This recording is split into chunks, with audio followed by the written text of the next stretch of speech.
Puede que suene como una canción perfectamente normal, pero no te dejes engañar, porque quien canta es un asesino serial y convicto, con un pasado oscuro.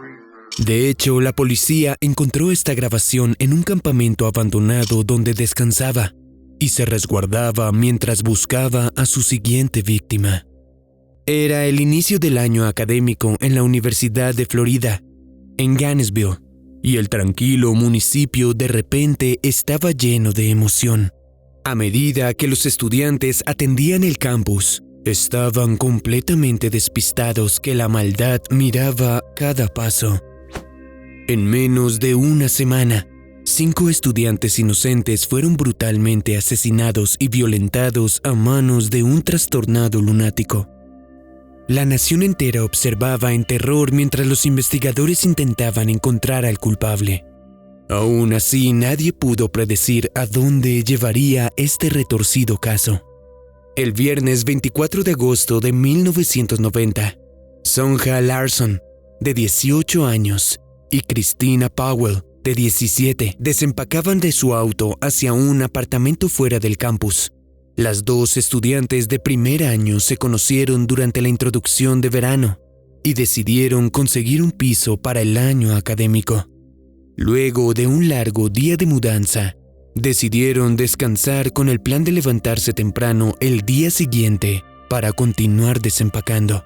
Pero desafortunadamente, ellas no verían el segundo día de su estadía. Los padres de Christina intentaron contactarla todo el día ese sábado, sin éxito alguno. Aún así asumieron que estaría de fiesta y pensaron que había oportunidad de verla durante la visita prevista para ese domingo. Entonces llegaron al apartamento de Gainesville ese fin de semana, ansiosos de ver a su hija sana y salva, pero nadie respondía a la puerta. Sintiendo que había algo terriblemente mal, llamaron a la policía. El oficial que llegó en respuesta recurrió a la última instancia de infiltrarse a la residencia por una puerta del segundo piso, y lo que vio fue suficiente para atormentarlo por el resto de su vida. El cuerpo de Sonja fue encontrado en cama y en medio de una gran mancha, con sus piernas sobresaliendo del borde. Ella fue herida hasta fallecer, y los cortes eran tan severos que las autoridades tuvieron que confirmar la identidad con registros dentales. Mientras su cuerpo mostraba signos de lucha en defensa propia, el examinador médico notó que parecía un ataque fulminante. A medida que el oficial bajaba la escalera, encontró el cuerpo de Christina extendido en el suelo de la sala. El asesino dejó allí un limpiador líquido, una toalla colocada entre sus piernas, y horripilantemente removieron con precisión quirúrgica piezas de la dermis del pecho, dejando círculos de 7 centímetros de piel faltante. Los vecinos de las 2 jóvenes dijeron que escucharon la canción Fate de George Michael a todo volumen el viernes en la noche o sábado en la madrugada. También reportaron oír golpeteos fuertes por este momento y una ducha a las 6 a.m. Durante el caótico momento, las autoridades trabajaron para reasegurar al público que estos brutales ataques eran incidentes aislados, pero pronto se llevarían la sorpresa de sus vidas. 2 días luego del incidente, la policía de Gainesville recibió una llamada de la cercana oficina del sheriff del condado de Alachua, donde Krista Hoyt, de 18 años, se reportaba como desaparecida. Ella era increíblemente responsable, así que sus compañeros de trabajo solicitaron un chequeo de bienestar cuando faltó a su turno de medianoche. El sheriff que respondió fue a su apartamento, que estaba a menos de 5 kilómetros de la residencia de Sonja y Christina. Cuando nadie respondió a la puerta, él fue a la ventana trasera completamente desprevenido de lo que seguía. Miró a través del vidrio hacia la habitación de Krista y sintió la sangre en sus venas congelarse. El cuerpo sin vida de Krista fue doblado por la cintura de manera siniestra. y colocado al borde de su cama de agua, con espejos ubicados cuidadosamente a su alrededor, dándole dramatismo. Carecía de prendas excepto por unos calcetines y tenis, pero eso era solo el inicio. Alguien cortó dermis de la punta de su pecho e hizo incisión en su abdomen. Estos detalles son característicos de un asesino serial, quienes frecuentemente dejan esto como firma del modus operandi en sus crímenes. También parece que el comportamiento del asesino escaló luego de los primeros ataques de Sonja y Cristina, a medida que el cuerpo de Krista tenía signos de violencia más fuerte. Es posible que para alcanzar el mismo nivel de emoción que sintió con los ataques anteriores, el asesino tuvo que ser más extremo con la víctima que seguía.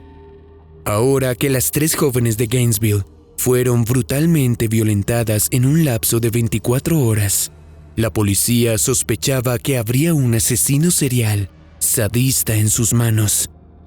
A medida que las noticias circulaban en el campus, padres insistían que sus hijos volvieran a casa por la duración del semestre. Quienes continuaron presencialmente eran extra precavidos, comprando armas y procurando salir acompañados. Aún así, no sería suficiente para salvar a Tracy Pauls y Manuel Taboada. Ambos tenían 23 años y eran amigos de escuela de bastante tiempo, los cuales vivían juntos, fuera del campus, en un complejo residencial reconocido. Según reportan, Tracy estaba preocupada por los ataques recientes, pero sentía seguridad viviendo con un hombre como compañero de piso. Entonces, en la tarde del 27 de agosto, ella esperó a Manuel para ir juntos en el camino del trabajo a la casa y luego ducharse, pero no tenía idea que alguien ya los vigilaba. Al día siguiente, uno de los amigos de Tracy se preocupó de su ausencia en clase y contactó a un trabajador de administración del complejo residencial, el cual usó una llave maestra para entrar. Adentro inmediatamente vio el cuerpo de Tracy, sin ropa, en el pasillo, con un siniestro camino de manchas indicando que fue arrastrada desde su habitación, luego de fallecer por múltiples cortes. Su cabello aún estaba húmedo por la ducha que tomó. Manuel estaba en su habitación, también sin vida, por incontables heridas de corte. Por heridas que parecían de defensa y una mancha en la pared, se sugiere que intentó apartar al atacante en un fuerte forcejeo. En el plazo de estos 5 horrores, la comunidad entera de Gainesville entró en histeria. Los estudiantes abandonaron el campus mientras la policía hacía la búsqueda por pistas hacia el responsable antes de que atacara de nuevo. Mientras tanto, camarógrafos, periodistas y sus grupos inundaban las calles para satisfacer la curiosidad de la nación sobre los ataques salvajes, que solo se pondrían peor. Después de un alboroto mortal de 72 horas, los asesinatos se detuvieron de repente, dejando un extraño silencio para las víctimas. Luego, el día siguiente al descubrimiento de los cuerpos de Tracy y Manuel, los detectives localizaron un campamento rústico en un área boscosa cercana. Fue ahí que encontraron una grabadora cassette que contenían misteriosas grabaciones de canciones que parecían referirse a asesinatos. El tema de esta canción es poder.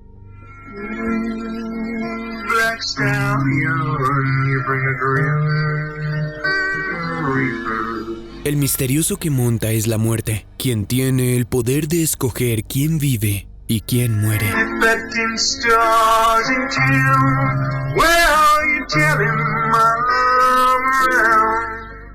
Él tiene el poder de evadir esta fina estrella, mejor dicho, la policía.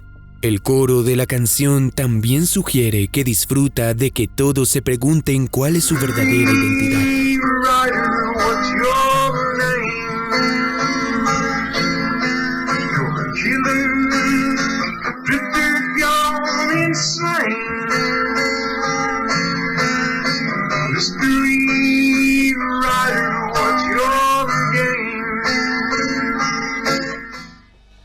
La policía de Gainesville sostuvo una rueda de prensa para informar al público que se formaba una fuerza especial de cerca de 100 detectives para trabajar en la investigación.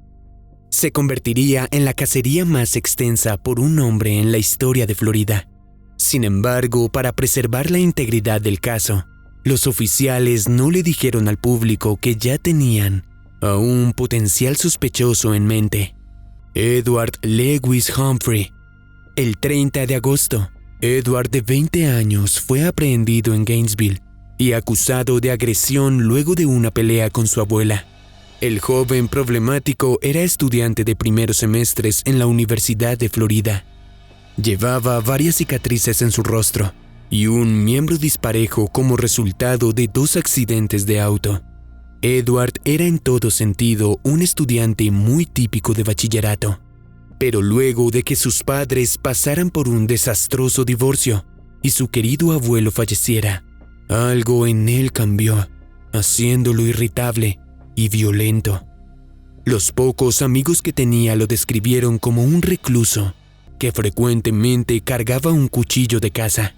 Ed de pronto fue diagnosticado como un maniático depresivo y fue hospitalizado en más de una ocasión. La policía también fue llamada a su residencia varias veces por reportes de él actuando de forma errática e inestable. Cerca de su ingreso en la universidad, su comportamiento empeoró. Se volvió más impredecible y los asesinatos comenzaron.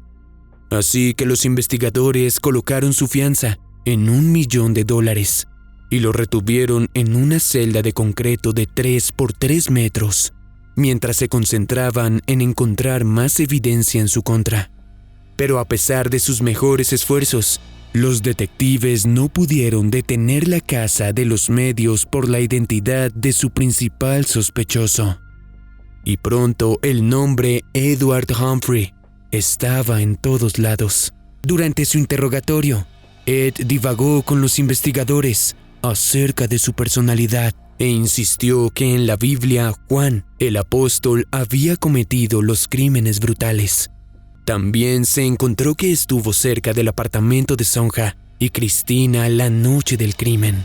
La personalidad dividida se refiere a un desorden psicológico llamado trastorno de identidad disociativo, o TID, que en verdad es poco común y considerado controversial. De hecho, hoy en día muchos profesionales no diagnostican a nadie con TID.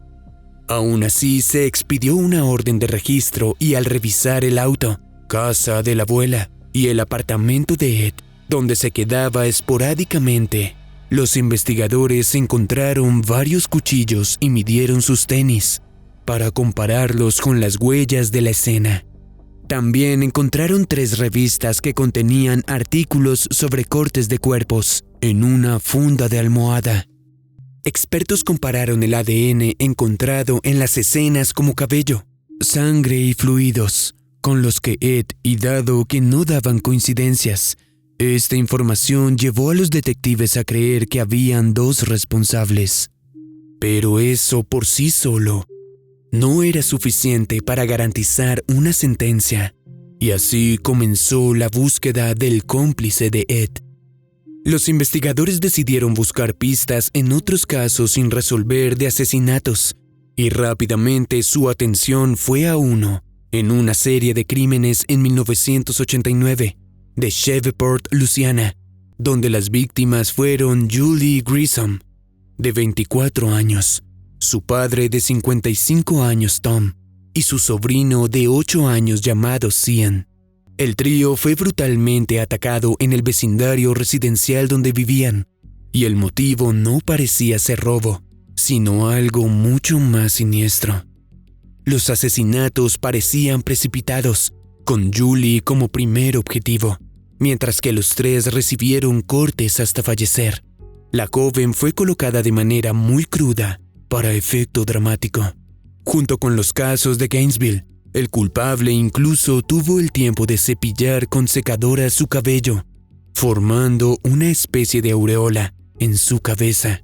Los investigadores sintieron que estaban en el asunto, pero pronto recibirían el susto de sus vidas.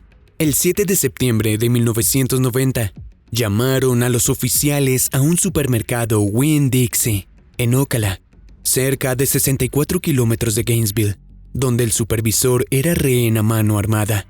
El asaltante tomó el dinero de la registradora y huyó a un estacionamiento cercano. Al llegar, los oficiales lo localizaron dentro de un Mustang robado, y cuando se le pidió que se rindiera, brevemente pretendió cooperar antes de acelerar directo al tráfico. Luego de chocar con otro vehículo, el conductor procedió a escapar a pie, pero la policía lo atrapó rápidamente.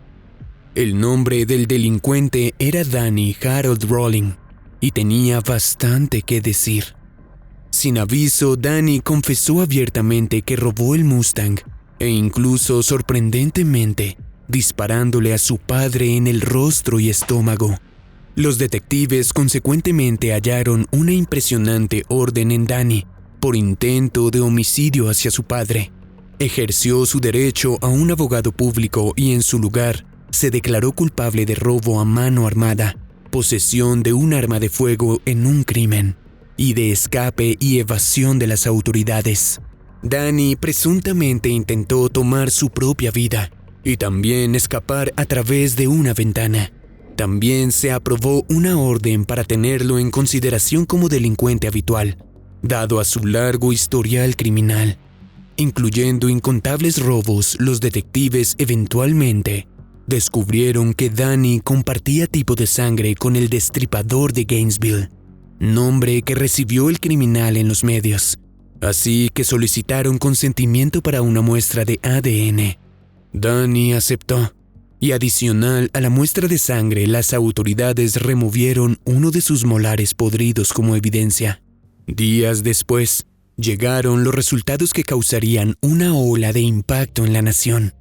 Todas las 12 enzimas presentes en la escena fueron halladas en la sangre de Danny, y después de un segundo examen con el mismo resultado, la policía creyó haber encontrado al cómplice de Ed. Luego comenzaron a surgir detalles de la vida personal de Danny, revelando una larga historia de resistencia a las autoridades y complicaciones mentales. Él fue aprehendido por varios robos armados en 1979, y durante su tiempo tras las rejas, un psicólogo lo diagnosticó con desórdenes de personalidad. Fue liberado en 1984, pero inmediatamente reincidió en sus hábitos criminales, llevándolo de nuevo a prisión. Danny recibió libertad condicional en 1988, pero se le dificultaba mantener un trabajo.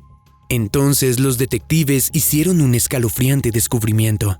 Él fue despedido de un restaurante en su ciudad natal, Shreveport, el 4 de noviembre de 1989, el día exacto del crimen contra los Grissom.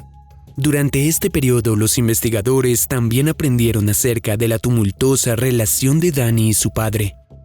Se reporta que acudió a la música, estupefacientes y alcohol para sobrellevar la violencia a él en casa. También descubrieron cómo hubo un giro violento el 18 de mayo de 1990, cuando ambos iniciaron una violenta discusión que llevó a Danny a disparar a su padre antes de escapar a Gainesville.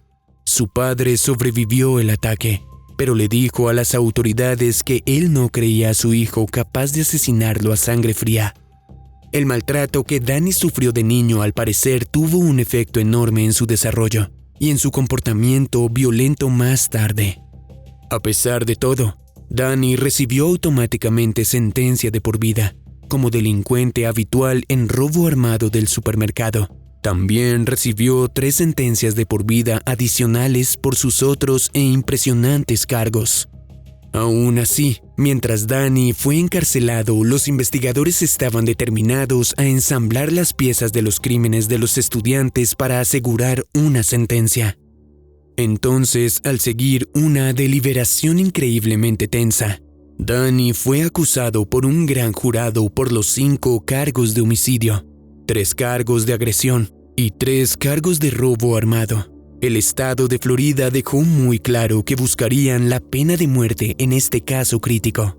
Mientras esperaba juicio, Danny construyó una amistad con un compañero de carrera criminal llamado Bobby Lewis, que casualmente también era amigo del asesino serial Ted Bundy. Durante su tiempo en la institución, mientras los dos se hacían cercanos, Danny comenzó a hablar acerca de los asesinatos y eventualmente le preguntó a Bobby para servir como mediador para confiarle la información a los investigadores. Entonces, en enero de 1993, una fuerza especial para la tarea llegó a entrevistar a Danny con Bobby, y no creo que nadie estuviera preparado para lo que él diría. Es posible que la razón de que Danny solo hablara a través de Bobby solo fuera poder. Lo hacía porque podía. Al parecer sintió que tenía muy poco control en prisión. La manera en que transmitió la información fue una de las pocas cosas que podía controlar. Pudo sentir que sería de alguna forma molesto para la policía, que él solo hablara a través de otra persona, y disfrutaba de este poco de poder. A medida que se desenvolvía la retorcida confesión, los investigadores aprendieron la horrorosa verdad de lo que pasó realmente a las víctimas de Danny, hablado a través de Bobby Lewis. Primero explicó cómo ensambló el campamento en Gainesville, donde luego él grabó las canciones de cacería que detallaban los ataques. Sin embargo, también grabó pasajes de estilo diario críptico, con uno dirigido a su familia diciendo: «Solo me apartaron muy temprano en edad. Los quería orgullosos de mí. Los decepcioné y no me lo perdonaré. Bueno, solo un poco cantaré. Hay algo que debo hacer». Solo unas horas después, él fue deambulando, girando perillas y mirando ventanas hasta que se topó con el apartamento de Sonja y Cristina. Danny dijo que Cristina estaba dormida en el sofá y él simplemente se quedó allí hasta que decidió subir las escaleras y ver si había alguien más. Entonces encontró a Sonja dormida en su habitación entre pilas de cajas para desempacar. Danny rápidamente cubrió la boca de Sonja para callar sus gritos y amarró sus muñecas. Luego de asaltarla violentamente, la hirió hasta la muerte con un cuchillo de caza de 10 centímetros. Después de deshacerse de Sonja, Danny bajó y sometió a Cristina de la misma manera antes de cortar su ropa. El enfermo depredador la asaltó e hirió en la espalda 5 veces. Oh, pero no se detuvo ahí. Volvió arriba a la habitación de Sonja y arrastró su cuerpo a través de la cama en una posición poco natural, y regresó una vez más a Cristina para hacer lo mismo. Se cree que tomó estos crueles pasos extra para asustar a quien encontrara la escena y para ganar notoriedad. Finalmente comió una banana y una manzana en su cocina antes de irse. Siguiente, Danny afirmó que acechó y siguió a Krista Hyodt antes de irrumpir en su residencia, recostarse y esperar. Cuando ella regresó, él admitió que asaltó a la joven antes de herirla hasta la muerte. Los daños a su cuerpo fueron post-mortem, pero sorprendentemente él dejó el apartamento de ella y regresó luego ese día cuando se dio cuenta en su campamento que su cartera estaba perdida. Mientras él no encontraba su cartera, Danny impulsivamente hizo el daño al cuello de Krista durante su visita de vuelta.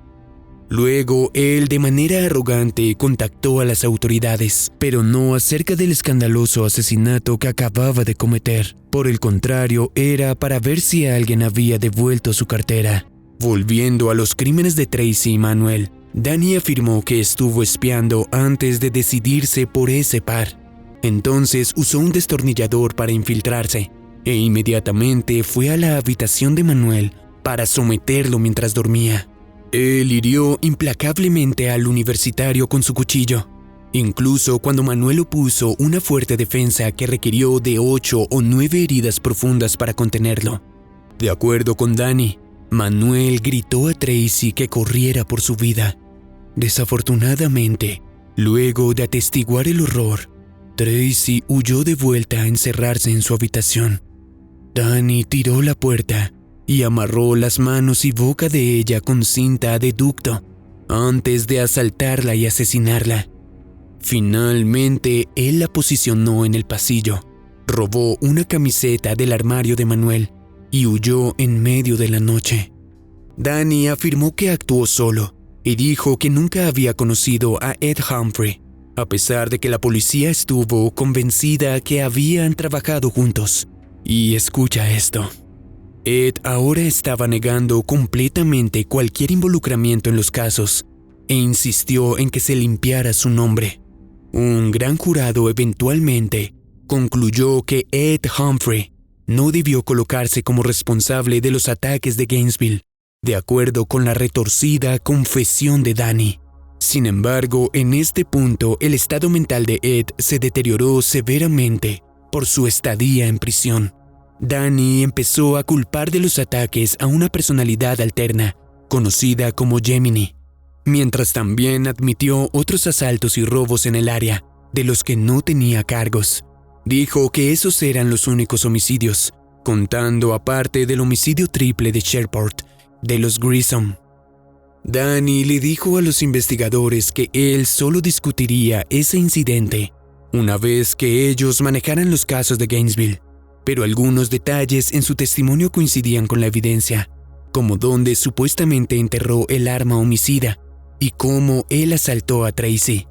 Su muy esperado juicio comenzó el 15 de febrero de 1994, con numerosos consejeros disponibles para apoyar al jurado, luego de ver las grotescas evidencias de la escena del crimen. Sorprendentemente, los investigadores creían que el motivo era reputación, ya que él parecía obsesionado con la notoriedad que ganó por Ted Bundy, atendiendo sus atroces crímenes. Durante sus declaraciones de apertura, los fiscales suplicaron al jurado que mantuviera la mente abierta cuando el equipo de defensa presentara su argumento. No sé qué te ofrecerán para apoyarte e intentar dar una excusa a un hombre que ha asesinado a 5 personas de esta manera. Pero sea como sea, aquí está la oportunidad de refutar. Pero les pido que se comprometan conmigo para mantener una mente abierta cuando escuchen lo que sea que su psiquiatra, psicólogo o amigos y familia digan. Nosotros aún presentaremos la brutal evidencia frente a eso. Y es realmente importante porque cuando ellos colocan a un psicólogo, no te decides si por lo que él dice, si no escucháramos también como a lo que también nosotros tenemos que decir. Pero entonces Danny sorprendió a todos anunciando que se declaraba culpable de todos los cargos, y por ende tomando el juicio directo a la fase de sentencia. Posiblemente Danny supo que no podría ganar, así que quería irse en sus propios términos. Este fue su último esfuerzo por control. Luego de escuchar la recomendación del jurado, el juez otorgó pena de muerte. Mientras esperaba su ejecución, Danny preparó una declaración escrita confesando los crímenes de Shreveport. También empezó a salir en citas con alguien en prisión y eventualmente se comprometió a matrimonio con una periodista llamada Sondra London, quien fue presentada por Bobby Lewis. Aunque fascinante, puede ser difícil entender por qué alguien saldría con un hombre que confesó ser un asesino serial. Sin embargo, Danny venía siendo encantador, carismático y agradable, como los psicópatas normalmente. También pudo haber un elemento excitante en salir con un asesino convicto. Las mujeres que toman a un asesino por pareja puede que tengan emoción al peligro, mientras tienen una seguridad de que no hay una amenaza real si permanece tras las rejas. Cerca de este entonces, Danny tuvo la audacia de defenderla en la corte ante la incriminación pública. La señorita London y yo nos hemos correspondido por casi un año. A pesar de lo dicho por Williams, la señorita London es de la más alta cualidad, sincera y honesta, una mujer de talentos extraordinarios. Si fuera ella, demandaría a Williams por calumnia y difamación. Danny ciertamente pudo disfrutar de ser el centro de atención mientras daba este monólogo, levantándose inmediatamente de su silla en una muestra de poder. Él quería que el entrevistador supiera que él estaba a cargo. Oh, y también se tomó el tiempo para darle una serenata luego de su sentencia. I recall the day I first saw you, I reached out to say I love you, but it was hard to say, I couldn't touch you. So tell me, baby, what were my words? All my tears run together. Disculpe, señor Rowling, señor Rowling. Señor Rowling. Tell me, baby, what were my words? All my tears run together.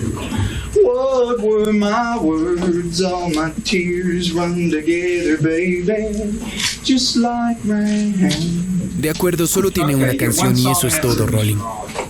El 5 de octubre de 2006, la pesadilla que inspiró el filme de horror Scream, en 1996, finalmente terminó cuando Danny Rowling fue ejecutado con inyección letal frente a casi 50 espectadores, incluyendo familiares de las víctimas. Según reportan, el asesino cantó una tonada laberíntica, tipo himno, poco antes de morir, recordando canciones de su infancia para traerle paz, aunque no la mereciera en lo absoluto.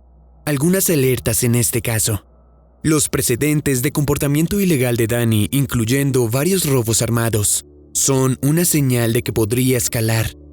El intento de asesinato a su padre también advertía que podía ser más violento.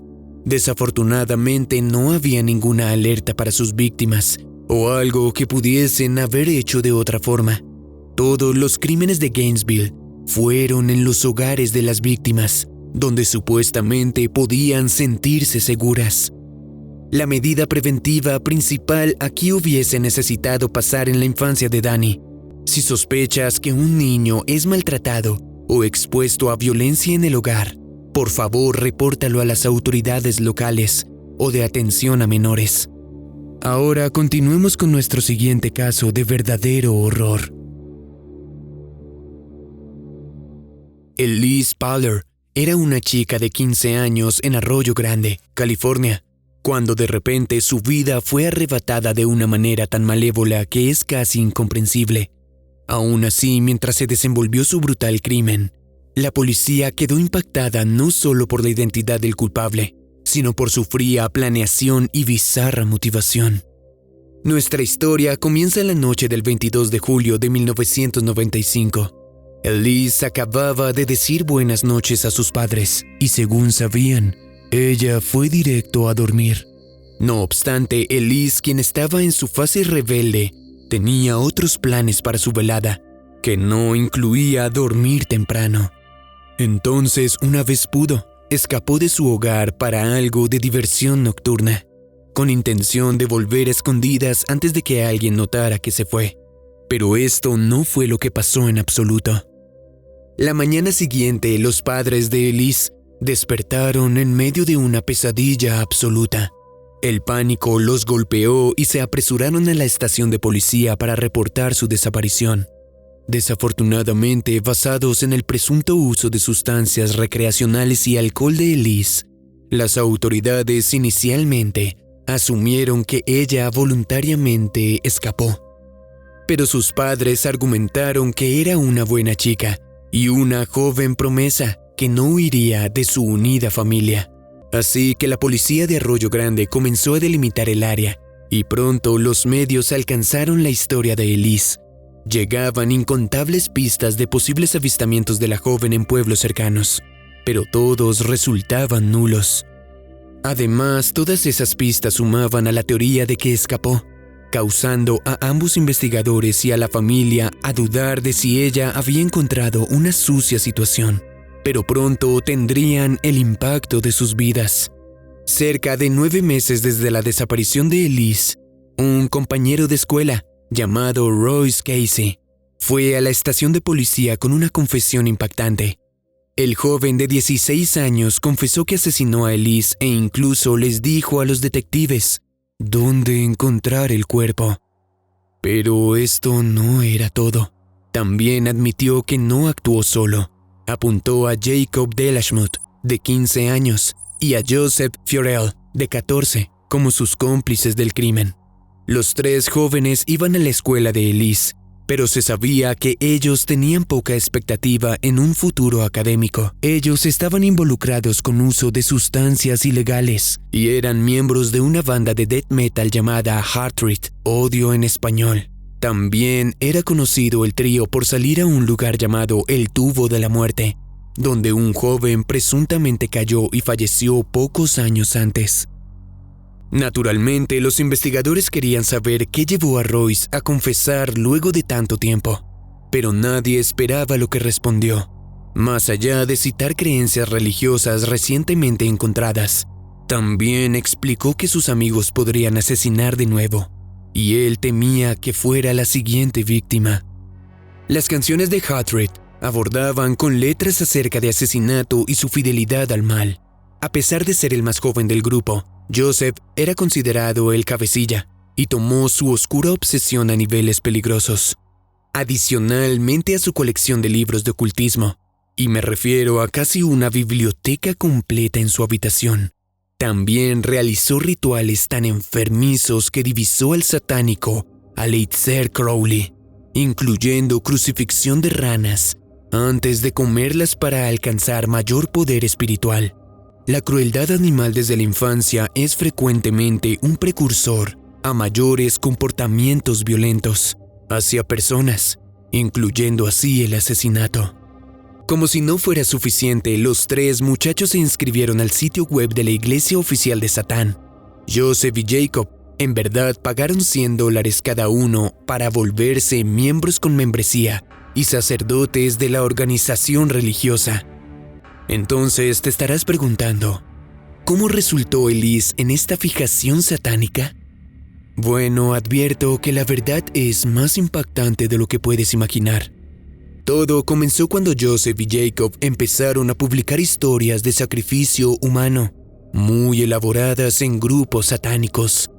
Ellos recalcaban bizarros rituales involucrando acciones gráficas con mujeres vírgenes que otorgarían un boleto al infierno. Los jóvenes delirantes también creían que esta ofrenda al diablo los haría mejores, interpretando música, y finalmente la locura necesaria para ser famosos. Alerta de spoiler. Ellos nunca lo hicieron. A pesar de todo, fue con este diabólico plan en mente que los chicos comenzaron a buscar una víctima, y por razones desconocidas estaban determinados por encontrar a alguien con cabello rubio y ojos azules. Jacob, quien era conocido como el más amigable y social del grupo, se le dio la tarea de encontrar a un cordero para el sacrificio. Sin embargo, los chicos tenían una mala reputación en el pueblo, haciendo difícil para ellos encontrar a alguien dispuesta a salir con ellos. Entonces Jacob recordó a Elise Powler, con sus grandes ojos azules y sus rastas rubias. Los dos se conocieron en un centro de rehabilitación de sustancias, luego de meterse en problemas por posesión de sustancias ilícitas en la escuela. Si bien no eran amigos per se, al menos eran conocidos. Así que Jacob pensó que valía la pena intentarlo. Pocos meses antes del crimen, Elise fue confrontada por los chicos mientras caminaba a casa luego de la escuela. Ellos gritaron pidiéndole ayuda y diciendo que alguien había caído en el terraplén, lastimándose la pierna. Ella se acercó y miró abajo sin encontrar a nadie. Al darse cuenta, los chicos la rodearon con sonrisas maniáticas y sin advertencia la empujaron al terraplén. Pero sin que nadie lo supiera, la madre de Elise lo vio todo. Ella corrió a ayudarla y los chicos huyeron. Cuando se le preguntó por lo ocurrido, Elise le dijo a su madre que pensó que los chicos intentaron jugar inofensivamente. Poco sabía ella que tenían algo mucho más siniestro en mente ese día. Aún así, Elise ingenuamente los vio como intrigantes y diferentes a todos los demás. Ella no sintió que fueran amenaza alguna. Le tenía cariño particularmente a Jacob y comenzaron a hablar más. Él comenzó a invitarla a verse en el Tubo de la Muerte en varias ocasiones, pero Elise no accedía. Pero no fue sino hasta un encuentro de suerte en una fiesta del 21 de julio de 1995 que el plan malvado de Hatred finalmente se puso en marcha. Jacob le preguntó a Elise por su teléfono y le ofreció proveerla de marihuana. Más tarde esa noche, ella accedió a escaparse luego de que sus padres fueran a dormir, y así encontrarse con los miembros de la banda, solo a unos pasos de su casa para una breve sesión de fumar. Entonces, en esa noche, Elise colocó almohadas en sus sábanas para engañar a sus padres en caso de que se asomaran en la habitación, y recordando lo último que ella les diría: «Los amo, iré a dormir».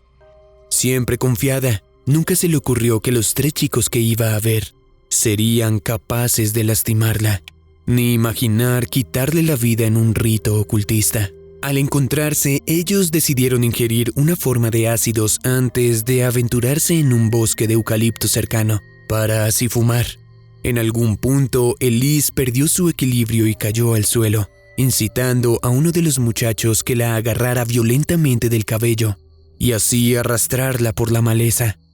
De repente, uno de ellos se quitó el cinturón y lo envolvió alrededor de su cuello, apretando hasta que sus ojos se hincharon y ella apenas podía respirar.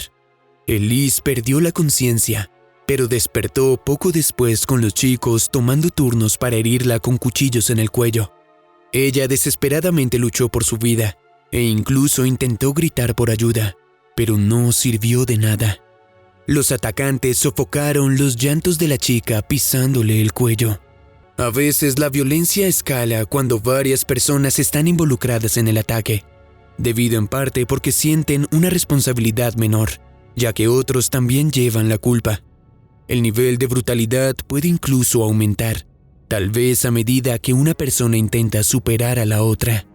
Volviendo a esa noche, Royce dijo que luego Elise estaba en el suelo rezándole a Dios y llamando a su madre, sufriendo de 12 heridas de cuello, y entonces fue arrastrada a un árbol cercano donde los jóvenes habían armado un altar de sacrificio.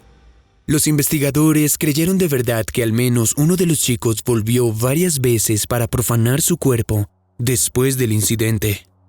De acuerdo con los 3 agresores, ese fue el elemento final de su ritual de sacrificio. Durante los 9 meses siguientes, el cuerpo de Elise permaneció escondido en el bosque de eucalipto hasta que la culpa de Royce lo consumió. Su relación con Joseph y Jacob se había debilitado y él comenzó a pasar tiempo con ellos solo por miedo a que le quitaran la vida si dejaba Hartred.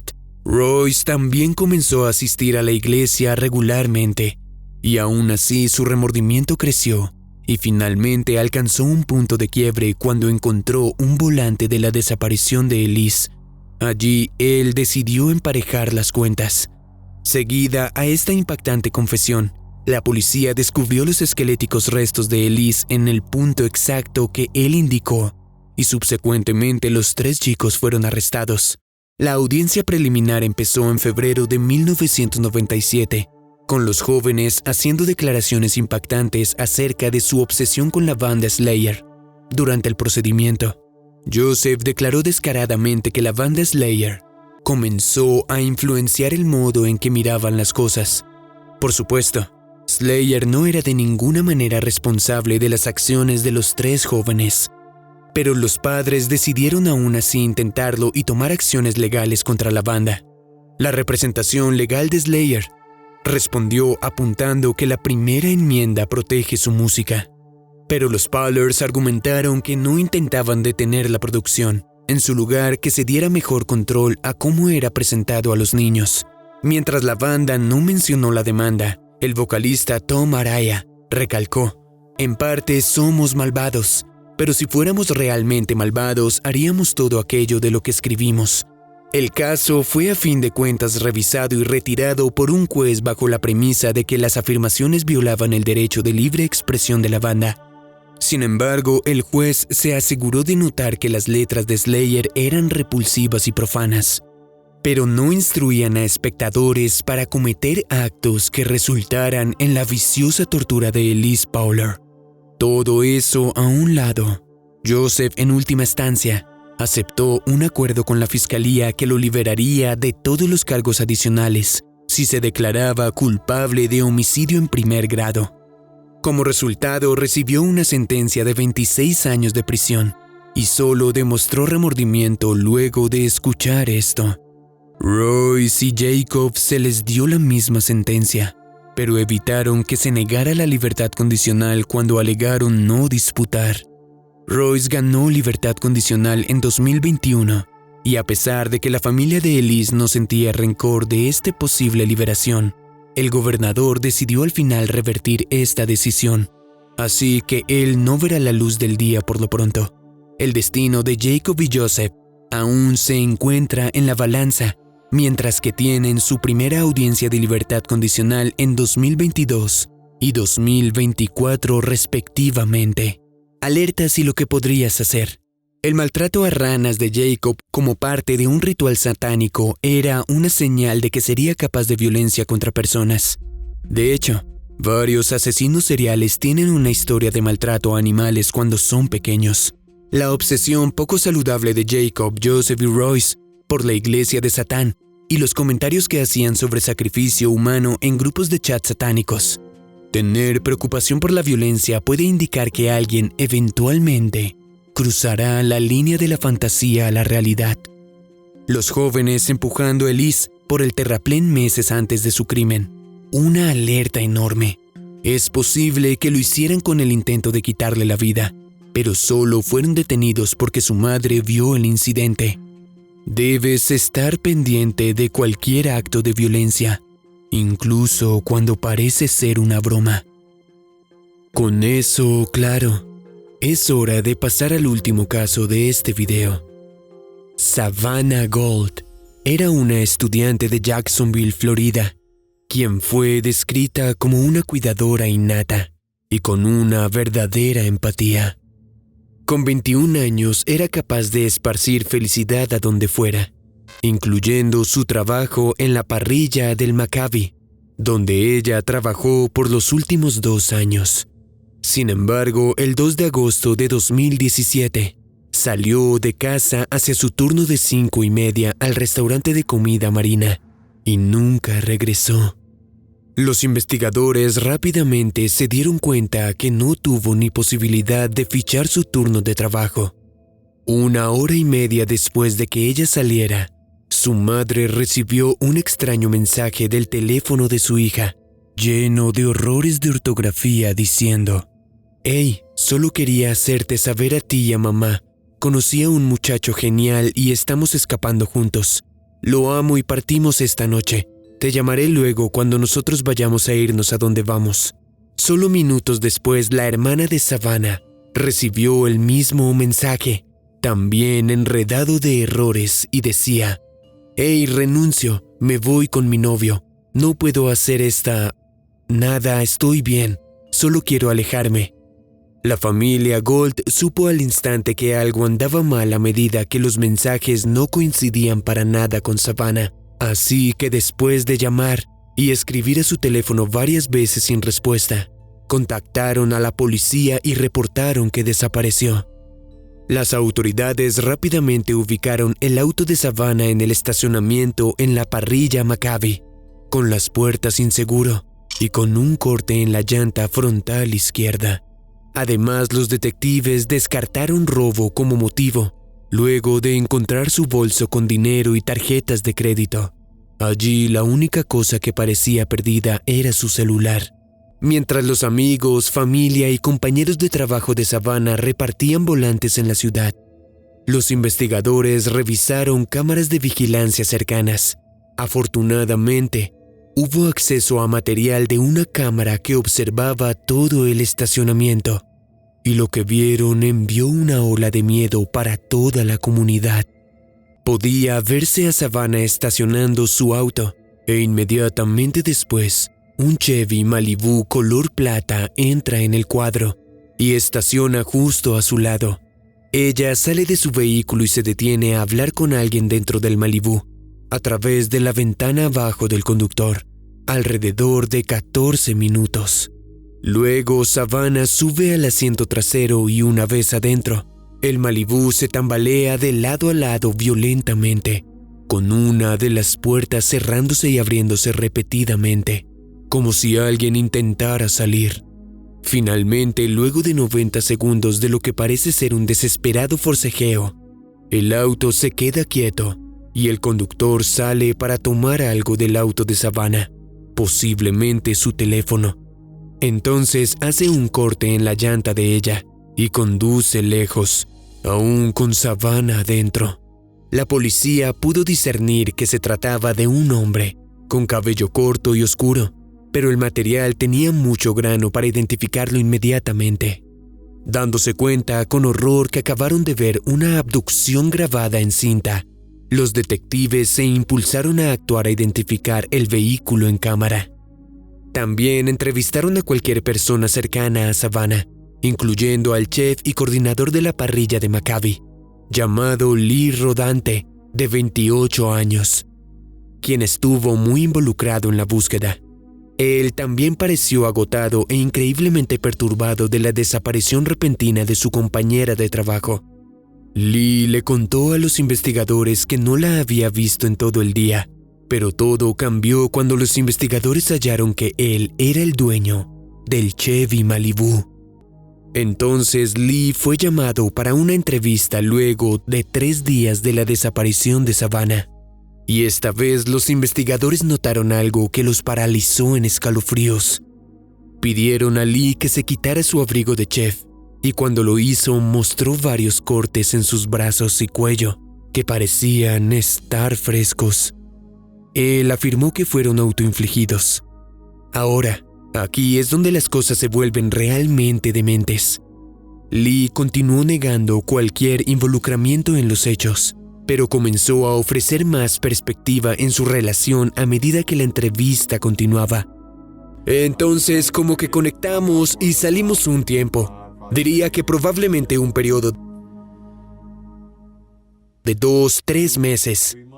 Más allá de ser compañeros de trabajo, Lee explicó que él y Savannah, en los últimos 8 meses, dormían juntos casualmente a espaldas de su novia de largo tiempo. Y Lee no era ningún extraño para la gente cercana a Savannah. De hecho, uno de sus amigos más cercanos le dijo a la policía que Savannah y Lee pasaban bastante tiempo juntos fuera del trabajo, y se refería a él como su novio con el que van y vuelven.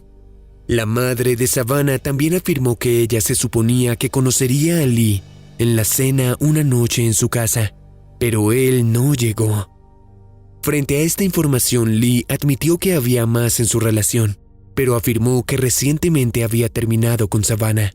Él dijo que ella se puso muy molesta y comenzó a contarle a sus compañeros de trabajo acerca de su pequeño secreto, que iba en contra de las políticas de la empresa.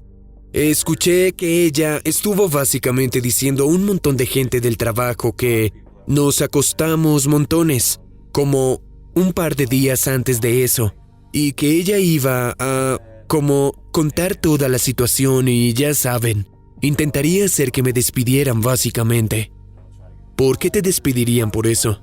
Bueno, soy un coordinador y ella una empleada, entonces... Ok.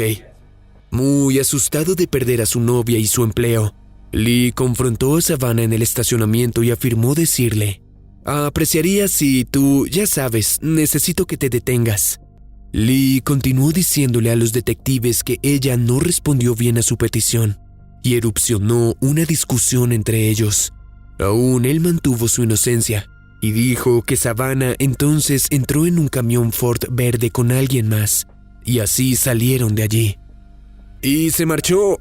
Parecía que estaba escribiendo o llamando a alguien. Ok, porque a medida que ella empezaba a caminar, hay una entrada a Maccabi hacia la plaza. Ok, sí, más cercana al 295. Sí, no diría que caminaba al borde de la plaza, pero puede que estuviera caminando en esa dirección. Y diría que fue un modelo más viejo de la camioneta verde Ford. Ok. Condujo cerca de mí. Ok. Y ella subió. Él también se aseguró de mencionar varias veces que ella tomó su celular. Tenía su celular en su mano, salió del auto y caminó hacia la entrada principal de San José. Desafortunadamente para Lee, las cámaras no mienten. y no hubo ninguna camioneta vista en el material de vigilancia. Sin embargo, hasta ese punto Lee desconocía exactamente qué tanto habían recolectado los investigadores de las cámaras. Pero cuando finalmente le dijeron, él cambió su historia. Él de repente confesó que asesinó a Savannah, pero insistió que actuó en defensa propia. Ella me estaba golpeando, yo solo, ella no se detenía. Él afirmó que Savannah lo estaba atacando en ira impulsada por alucinógenos, así que él reaccionó presionando sus manos en el cuello de ella para detenerla. Fuimos adelante y atrás y solo apreté demasiado fuerte. Entonces él escuchó un pop y se dio cuenta que había fallecido. Pero lo que dijo después desconcertó incluso a los detectives más experimentados. Voy a su casa y no sé qué hacer, entonces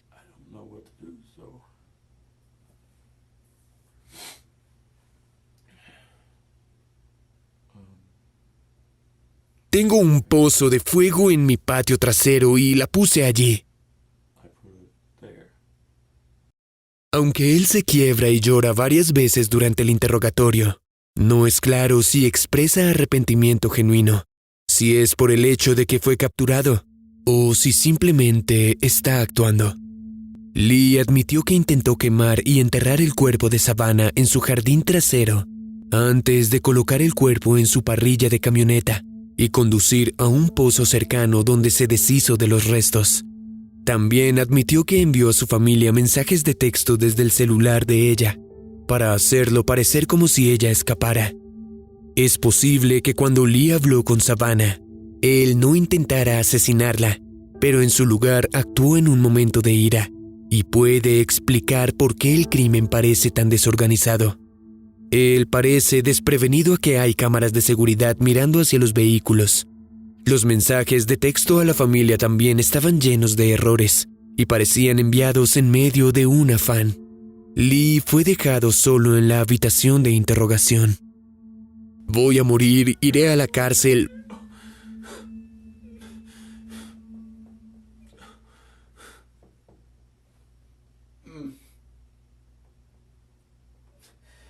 Moriré, iré a la cárcel.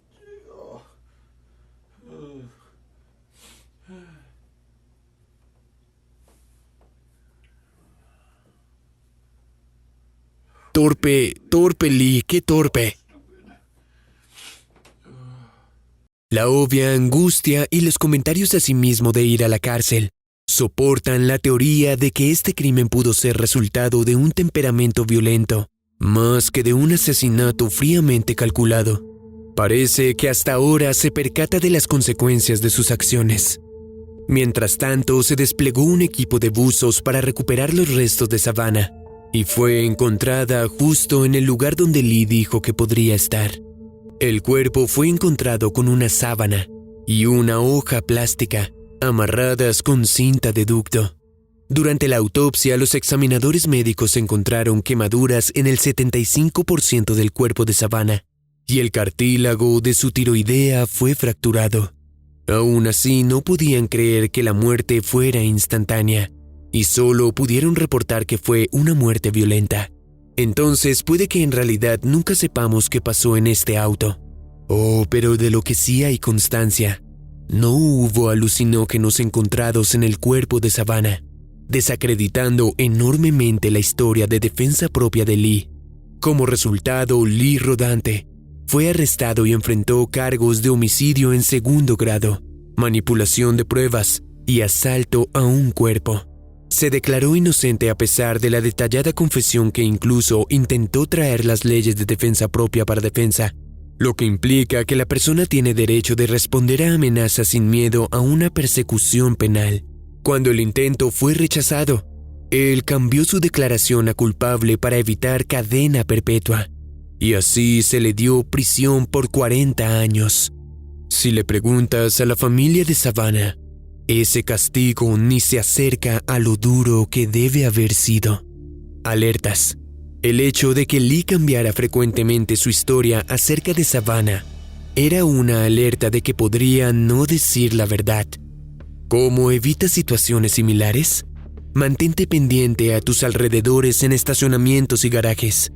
Si alguien se detiene inmediatamente hacia ti, especialmente cuando hay más lugares de estacionamiento, considera escudarte en tu auto en el lado de seguridad y conduciendo a otra parte. Desafortunadamente no podría haber hecho gran diferencia en este caso, ya que Lee era conocido y confiable para Savannah. Si tu pareja romántica tiene un temperamento violento, incluso si no es contigo, se deben levantar sospechas ya que su comportamiento puede escalar. Por ejemplo, si tu pareja está molesta y da puños a la pared, considera que esta violencia podría ser dirigida hacia ti en el futuro. Si tu pareja y tú discuten, él o ella arrojan algo, tiran cosas o incluso comienzan a conducir agresivamente, recuerda que estas son tácticas para intimidarte. Estos comportamientos pueden y frecuentemente se intensifican.